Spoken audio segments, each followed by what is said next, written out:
Ahí está bien. Bueno, entonces, como decía, este es el mapa mundial del COVID-19 en estos momentos y vemos que la actividad más que nada más densa fue en la costa este de Estados Unidos, en el Norteamérica.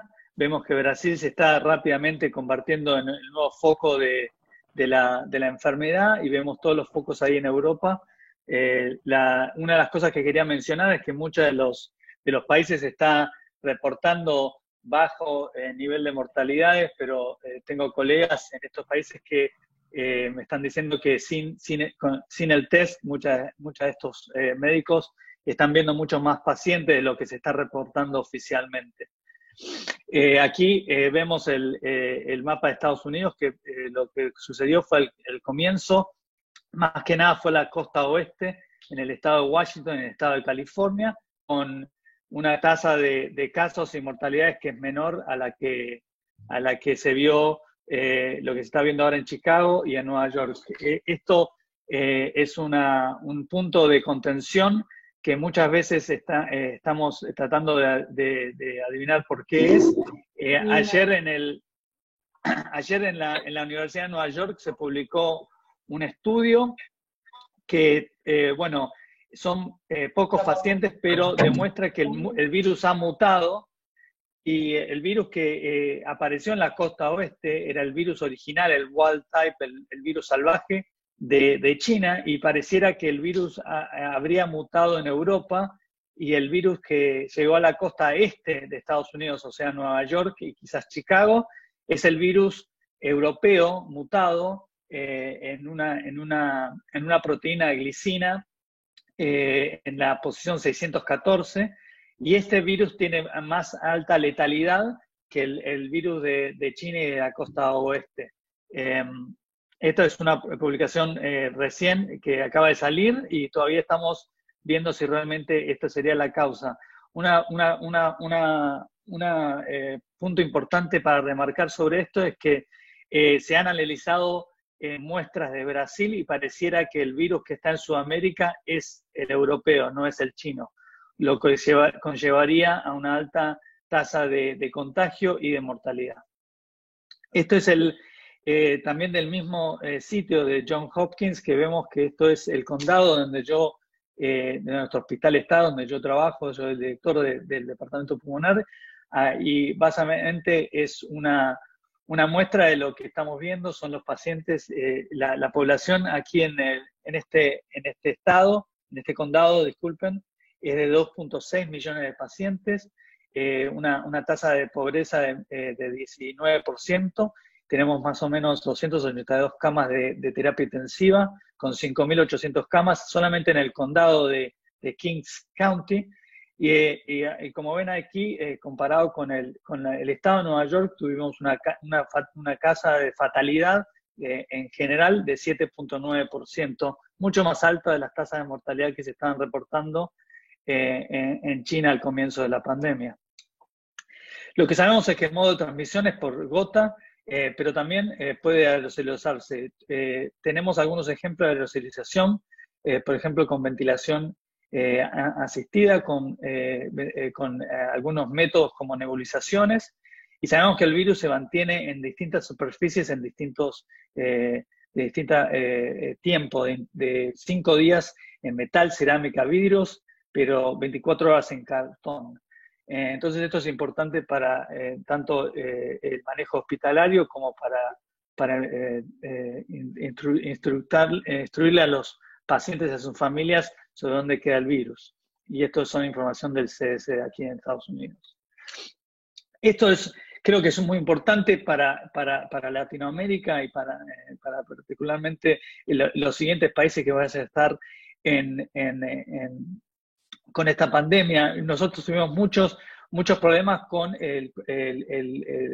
la protección del staff hospitalario, tanto los guantes como los respiradores, y desarrollamos este protocolo, que esta es la última versión que les estoy compartiendo con ustedes, que es, dependiendo de quién vaya a ver al paciente, qué tipo de protección usar y cómo reusarlo, si es posible reusarlo. Cuando uno está hablando de la protección del cuerpo y de la cara, lamentablemente eso tiene una utilidad muy instantánea y no puede reusarlo muchas veces. Sin embargo, el respirador N95, cada uno de los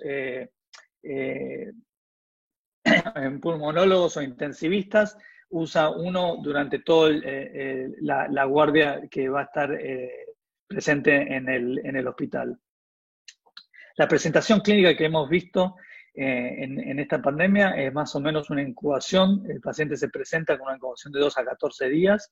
Puede presentarse con un síndrome bastante de síntomas como tos seca, no específicos, disnea, fiebre, escalofríos, opresión al pecho. Muchas veces estos pacientes presentan con mareos, diarrea, náusea o dolores abdominales, dolor de cabeza.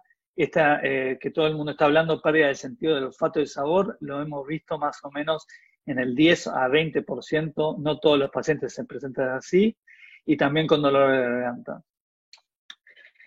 Cuando el paciente viene, está en la guardia, le pedimos un hemograma completo, ionograma, ferritina, el D-dímero, que voy a explayarme por qué es tan importante en esta enfermedad, la proteína C reactiva, eritrosedimentación.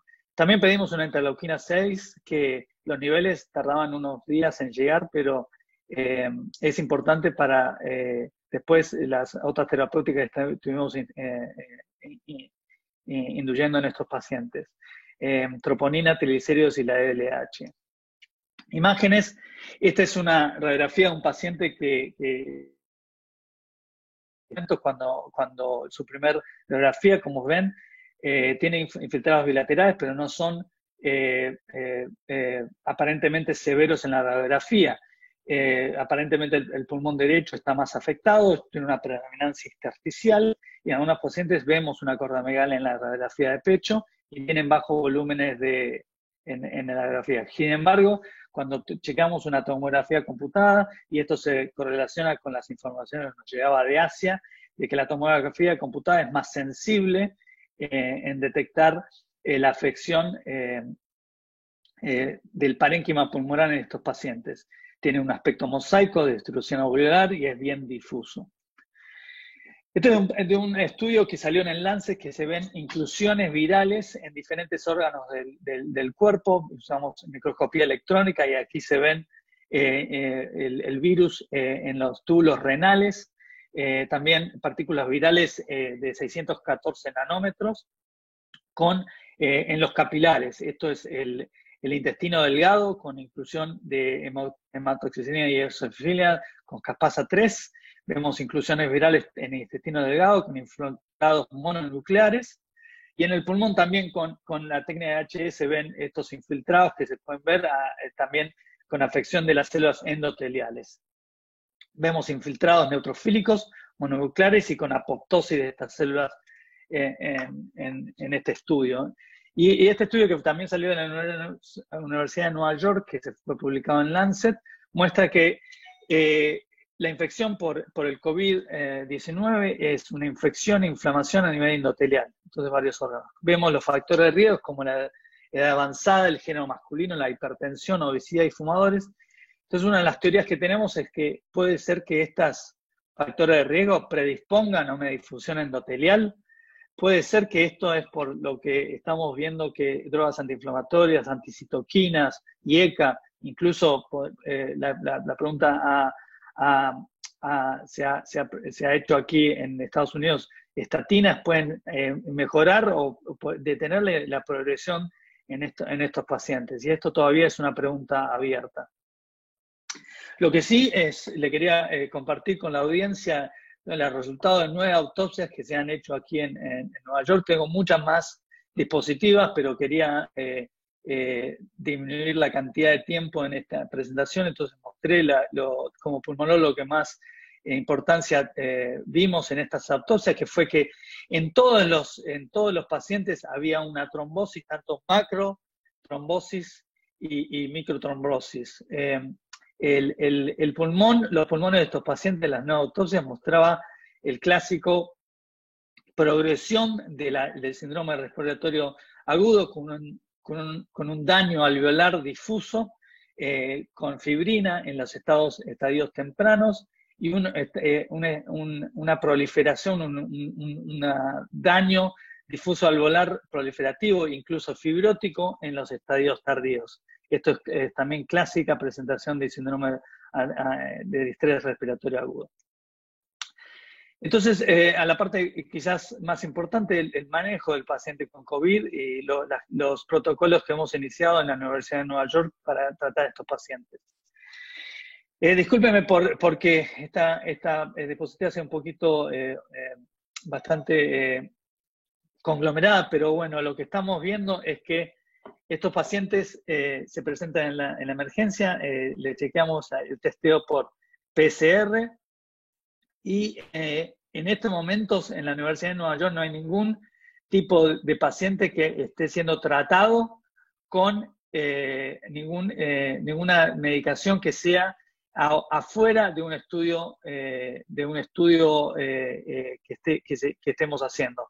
Lo que quiero decir con esto es que no hay un tratamiento que esté hecho por afuera de un estudio clínico. Entonces tenemos protocolos para ver si los pacientes, tanto que se presentan con diferentes progresiones y diferentes síndromes inflamatorios, los empezamos y los enrolamos en los protocolos que tenemos, que ahora voy a empezar a mostrar cuáles son.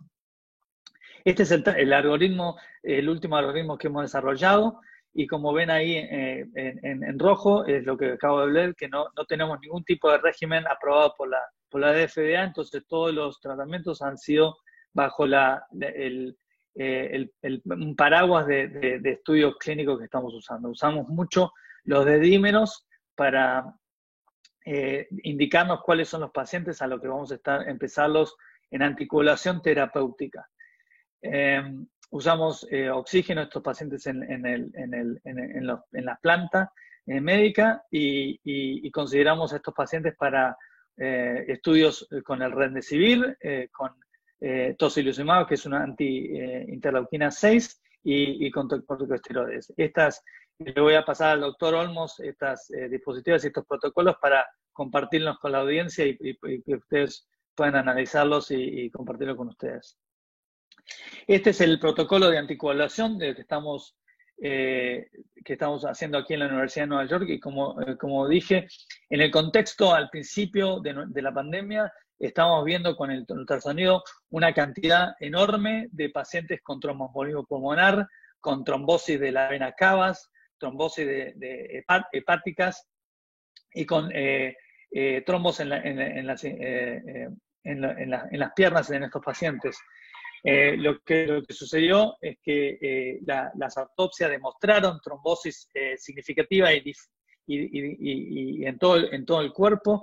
Entonces aceleramos lo que se llama el PROTECT Trial, que es que hicimos una clasificación de los pacientes dependiendo del nivel de dímero, y dependiendo de este valor, como vean acá en el slide, comenzamos o anticoagulación profiláctica o anticoagulación terapéutica. Vimos que muchos de estos pacientes, sin embargo, se presentaban con unos dímeros significativamente elevados. Acá vemos el protocolo sigue para la duración de la terapia de anticoagulación y los planes para enviar a la casa al paciente con anticoagulación, como ven aquí en el protocolo, basado en peso, como hacemos usualmente. Con respecto a oxigenación, la administración de oxígeno en los pacientes que están en planta, con gafa nasal o con mascarilla con reservorio de inhalación. Tenemos mucho cuidado con los métodos de ventilación no invasiva o métodos de administración de oxígeno con alto flujo para prevenir estos eventos de aerosolización. No sabemos realmente si es así como sucede, pero estamos con mucho cuidado en estos pacientes y los aislamos con unos cuartos que están todos aislamiento respiratorio. El criterio para intubación y ventilación mecánica tuvimos que cambiarlo mientras sucedía la pandemia, porque hemos intubado más de 500 pacientes en esta pandemia solamente en un hospital que antes y tenía una intubación de más o menos, teníamos 8 pacientes por semana intubados y estábamos con 75 con promedio pacientes intubados en un solo día. Los tratamientos experimentales que estamos en este momento en la Universidad de Nueva York es tanto lo que están viendo aquí. Se publicó un artículo ayer en el New England de la Universidad de Columbia que demostró que realmente lo que ya estamos viendo nosotros en la Universidad de Nueva York, de que la hidroxicloroquina en el experimento que se ha observado no es la panacea que se había promulgado desde Francia. No en nuestra experiencia no detiene la progresión de la enfermedad, no detiene el desarrollo del virus adentro de las células del organismo y la realidad es que no tuvimos el efecto deseado. Estamos con los estudios de Remdesivir en estos momentos y tampoco estamos viendo un gran resultado positivo. Tendremos que esperar a los resultados de los otros institutos académicos que también están usando lo mismo, pero tanto el ritonavir como el lopinavir, el tocilizumab, especialmente para esta famosa tormenta de citoquinas y anti-interleuquina 6, lamentablemente los 15 pacientes que nosotros lo utilizamos han fallecido los 15 pacientes. O sea que en nuestra experiencia no fue muy satisfactorio, pero bueno, seguimos enrolando pacientes. Anticoagulación, como les hablé en el contexto del Trial Protect, que está en este momento activo. Estamos usando plasma convaleciente, tanto en pacientes de planta como en pacientes en la terapia intensiva, y empezamos con terapia con colchicina en un contexto de los pacientes que están afuera del hospital, no hospitalario. Técnicas de ventilación. Acá en estos momentos hay un debate muy grande en la Universidad de Nueva York para seguir utilizando niveles de tidal bajo, como se proponía desde el año 2000 en el contexto del ARSNet, como ustedes saben, 4 a 6 centímetros cúbicos por peso ideal, con altos niveles de PIB para reclutar a los alvéolos y mantener la presión de plató menor a 35. No sé si están ven aquí al costado la opinión que publicó el doctor Gattinoni de Italia en JAMA sobre los tipos de pulmón en su experiencia con el tipo L y el tipo H, y ahora publicó otra en otro journal sobre el pulmón, que él conceptualiza el pulmón bebé, el baby lung, que básicamente el concepto es que los pulmones con alta compliance, él propone que se usen con baja respuesta al PIB y que después progresa a un pulmón tipo H con baja compliance y alta respuesta al PIB, que es el clásico que usaríamos los volúmenes de tidal bajos como usamos generalmente. Esto yo personalmente lo he visto, esta progresión de la que habla el doctor Gattinoni, y la realidad es que no tuvimos tiempo suficiente. Ahora está bajando el número de casos aquí en la ciudad de Nueva York y no tuvimos el tiempo suficiente para generar un protocolo y ver si realmente esta diferencia se podía ver en los pacientes que estamos usando ventilación mecánica. Entonces no puedo resolver esta controversia en estos momentos. Lo que sí puedo decir es que hemos visto que una protección al ventículo derecho en los pacientes en la terapia intensiva con diuresis muy leve genera mejorías en la oxigenación de estos pacientes. Quería mencionar rápidamente el uso de ventilación asistida con un solo ventilador en 2-4 pacientes en una etapa crítica en la ciudad de Nueva York. Lo tuvimos en cuenta, pero gracias que no tuvimos que usar esta terapéutica, y yo personalmente no la recomendaría porque conlleva bastantes complicaciones si uno de los pacientes se llega a complicar o tiene algún tipo de obstrucción en el tubo endotraqueal. Cuando hablamos de resucitación cardiopulmonar, usamos el LUCAS, este device que este instrumento que lo metemos en el paciente para minimizar la cantidad de gente que está en la resucitación cardiopulmonar y poder minimizar la cantidad de gente que esté presente en el paro. Con respecto a la falla multiorgánica, hemos visto muchos casos de falla renal aguda y es preponderante en estos pacientes, especialmente en la terapia intensiva. Lo que no tuvimos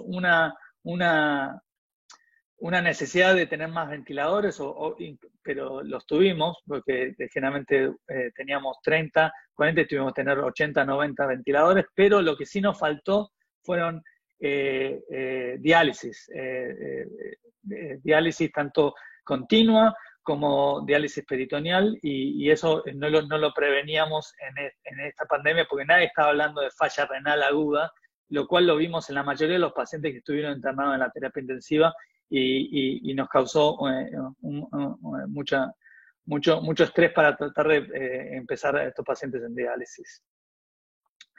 La traqueostomía percutánea, tuvimos una experiencia en la Universidad de Nueva York que incluso fue publicada ahora en las Annals of Thoracic Surgery, que desarrollamos una técnica de traqueostomía percutánea que no es la típica, significando que usamos un broncoscopio mientras el tubo endotraqueal sigue presente, y usar el broncoscopio por arriba del tubo endotraqueal para minimizar la cantidad de aerosolización en el cuarto.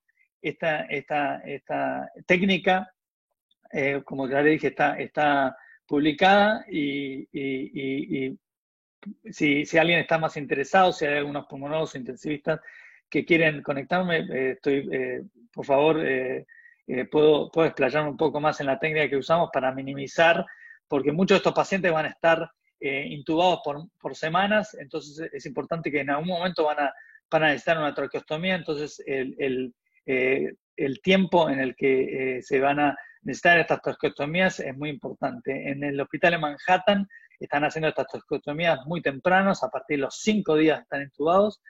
Nosotros en el hospital de Brooklyn hicimos más tradicionales, los tiempos entre 7 a 14 días fueron los tiempos que hicimos estos procedimientos. Lo cual es muy importante decirles es que muchos de estos tubos, estos pacientes, en algún momento de la enfermedad, no temprano, sino más tarde, generan un muco seco que obstruye el tubo endotraqueal y genera muchas complicaciones de oxigenación y de presión en el ventilador. Tenía un par de slides ahí sobre la ingeniería en el hospital de Brooklyn, cómo se generaban los cuartos, pero bueno, evidentemente me olvidé de ponerlas en la presentación, pero las puedo agregar después. Después, Florencio, si después vos querés mandar la presentación, los puedo agregar ahí. Jorge, ¿me escuchan? Sí, perfecto. Jorge, ¿me escuchan? Jorge, muy lindo tu presentación. Las preguntas las vamos a dejar para el final, pero te hago una mini pregunta. De esos, antes que hable Jesús Millán, de esos 500 intubados, ¿qué mortalidad tuvieron? Nosotros todavía tenemos pacientes intubados, pero la cantidad de extubaciones que tuvimos fueron 15 extubados, de los cuales 6 fueron reintubados, 3 fallecieron, o sea que solamente pudimos mandar a la casa a 5 pacientes. ¿De los 500? Sí. De los 500. Bueno, gracias Jorge. Después seguimos con las preguntas. Jesús Millán, ¿estás preparado? Jesús. Está en mute. Ah, bueno. A ver, vamos a... Florencio. Está en mute, a ver si lo puedo prender yo. Voy hablando con Acá él. tengo. Jesús. Jesús. Jesús, conecta el micrófono.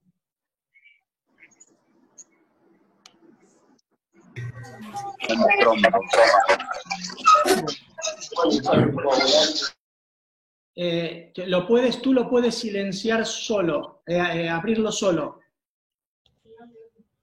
¿Puedes? ¿Ahora se me oye? Perfecto. ¿Se me oye bien? Perfecto, Jesús. Muy bien, voy a intentar compartir la pantalla.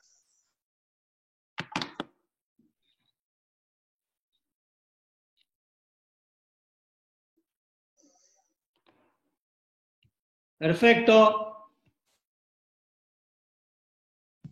Perfecto, Jesús, adelante. Muy bien, muchas gracias. Lo primero que quiero deciros es buenas tardes desde España y que estoy encantado de compartir, gracias a la generosidad del profesor Reusi y de Florencio, este rato, y que me ha gustado mucho la situación que nos acaba de plantear nuestro colega de Nueva York. Lo que yo quiero en los próximos breves minutos mostrar aquí es la experiencia de nuestro hospital. Nuestro hospital, que ha sido uno de los más golpeados en la Comunidad de Madrid, en Madrid, que además Madrid ha sido de las más golpeadas en las comunidades autónomas de España. Fue la primera que empezamos y la que más pacientes ha tenido y la que más ha sufrido la pandemia con diferencia. En nuestro hospital hemos visto cerca de 5.500 pacientes. Cerca de 5.500. Y hemos tenido ingresados aproximadamente la mitad, 2.575. El 47% sobre los casos totales que hemos visto en el hospital, en nuestro hospital. Y la mortalidad sobre los casos ingresados es del 19,1. Claro, los casos ingresados son los más graves, como os podéis imaginar, ¿no? Y la mortalidad sobre los casos atendidos ha sido del 9% aproximadamente, ¿no?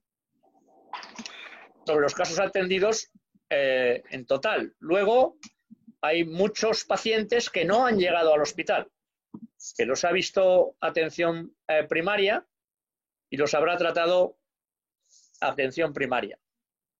En nuestro caso, estas son las características de la pandemia que nos ha asolado como un terremoto. Ha tenido un carácter explosivo. Ahora veremos alguna gráfica. Lo cual ha puesto sobre el tapete la necesidad de disponer de recursos. Los hospitales han incrementado aproximadamente un 20% sus camas y han sido contratados aproximadamente un 30% más de personal, normalmente de enfermería, pero también de medicina.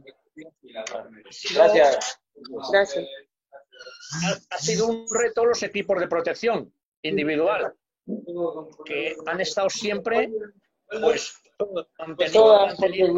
Vale, si queréis empezar. Gracias. Perdón, Jesús, mantengan los micrófonos cerrados, que hay mucho ruido de fondo, por favor. Y luego lo último que bien se acaba de comentar también, que un reto ha sido la disponibilidad de sistemas de ventilación. Nuestros neumólogos han hecho todo tipo de ideas y ocurrencias para ventilar a nuestros pacientes. Un problema que nosotros nos hemos encontrado es la interpretación diagnóstica, fundamentalmente derivado de la distinta sensibilidad de los test de PCR que se han utilizado, que ha sido variable la sensibilidad.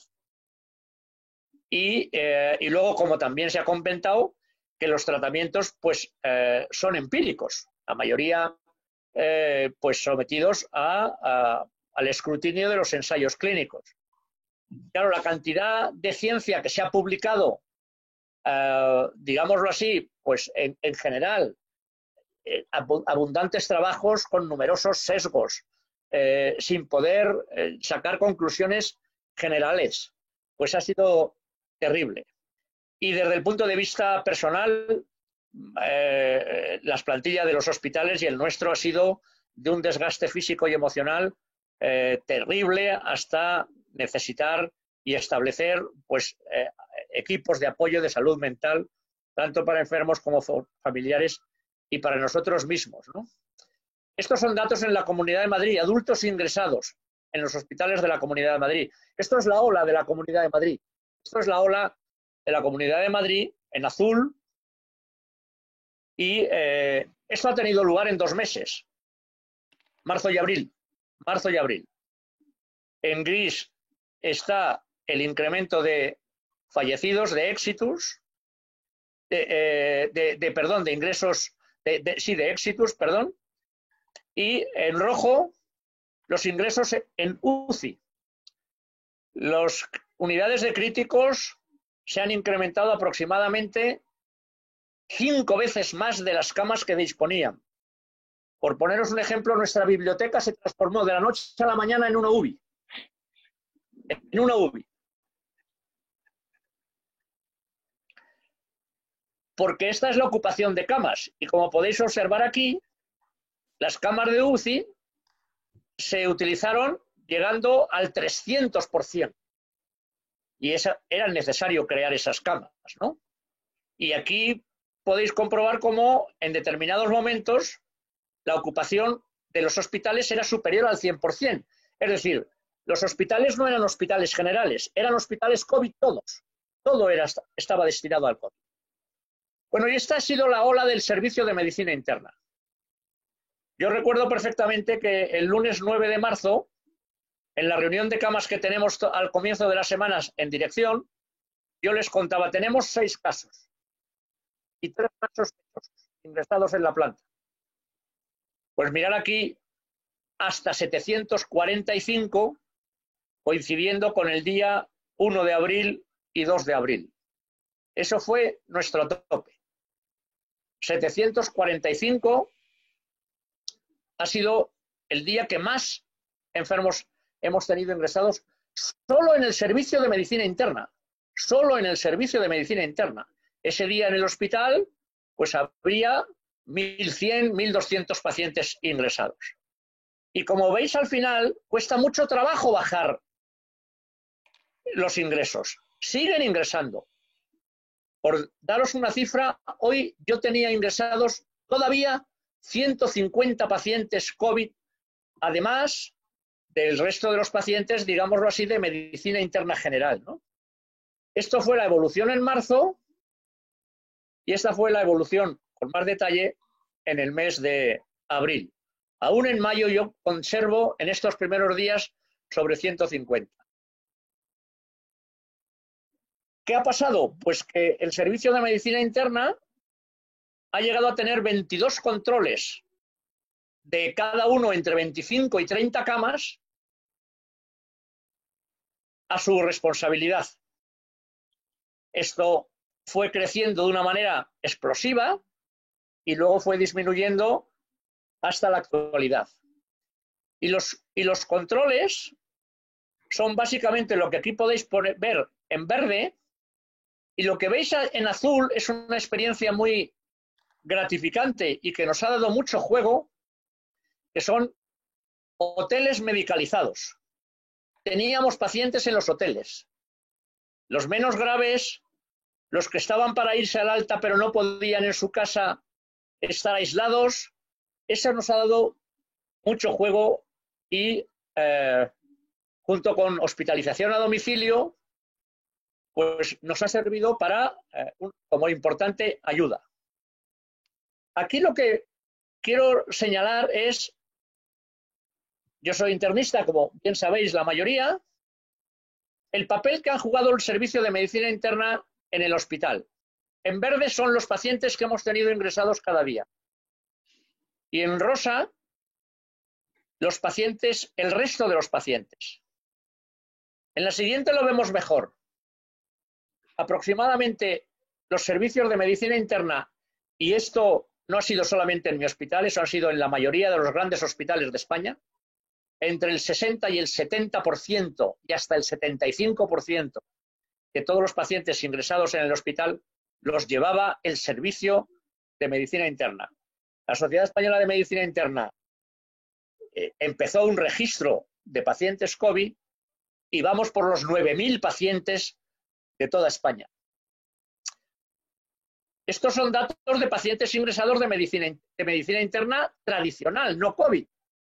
que, como veis, a partir de determinado momento, pues se han incrementado. Quiero decir, durante la época COVID, al hospital no iba el broncópata descompensado. No aparecían infartos. No sabemos qué habrá pasado, se habrán muerto en su casa, pero porque que sepamos, el virus no tiene un efecto beneficioso sobre la cardiopatía isquémica, pero la patología no COVID al hospital no llegaba. Estos son todos los controles de medicina interna que yo he tenido en un momento determinado. Aquí veis el hotel, hospitalización a domicilio, controles con un número de camas. Y esta la traigo aquí porque quiero destacar el importante papel de nuestros residentes. Como veis, en algunos controles con 26 camas, con 30 camas, no teníamos staff, no teníamos médicos de plantilla suficientes. Y lo llevaban los R mayores, los Rs de último año. Con la ayuda de otros muchos especialistas, porque nos han ayudado alergia, anatomía patológica, cardiólogos, dermatólogos, digestivos, endocrinólogos. Se ponían a nuestro orden, por decirlo de alguna manera, en los controles de medicina interna, los cirujanos, los pediatras, los traumatólogos, los rehabilitadores, los neurofisiólogos clínicos. Es decir, para el hospital ha supuesto un trabajo en equipo espectacular. Desde ese punto de vista es lo único que hemos ganado. Lo único que hemos ganado es demostrar que se puede trabajar en equipo y que muchas de estas especialidades han reconocido el papel que tiene la medicina interna desde el punto de vista formativo. Urgencias, medicina interna, cuidados críticos, intensivos, determinados servicios centrales y determinados servicios de salud, como estos son los que han aguantado, los que hemos aguantado el terremoto, la oleada. También tiene una fase, y con eso quiero terminar, posterior y que es enriquecedora. Esto nos ha servido para investigar, para aprender cosas. Son numerosísimos los ensayos clínicos, los estudios clínicos que se han puesto en marcha y que, pues, en el futuro supongo que aportarán luces, ¿no? Ya sean estudios propios del servicio, como estudios de otros servicios, microbiología, etcétera, pero que medicina interna ha colaborado, farmacia, etcétera, ¿no? Voy a terminar dejando esto, porque yo no quisiera que os pasara lo que nos ha pasado a nosotros en cuanto a el terremoto. Pero no os preocupéis, que si os pasa, siempre habrá una fila muy larga, muy larga, muy larga para criticar. Luego habrá una fila menos larga para decir qué es lo que se tiene que hacer, esto es lo correcto, etcétera. Pero realmente para hacer, siempre estaremos los médicos. Pero esa fila siempre es mucho menos que los demás. Lo hemos pasado mal, no hemos terminado, calculamos que vamos a tener ingresos hasta el mes de agosto, pero la experiencia ha sido única. Desde el punto de vista de la profesión médica es algo inédito lo que nos ha pasado a nosotros aquí en Madrid.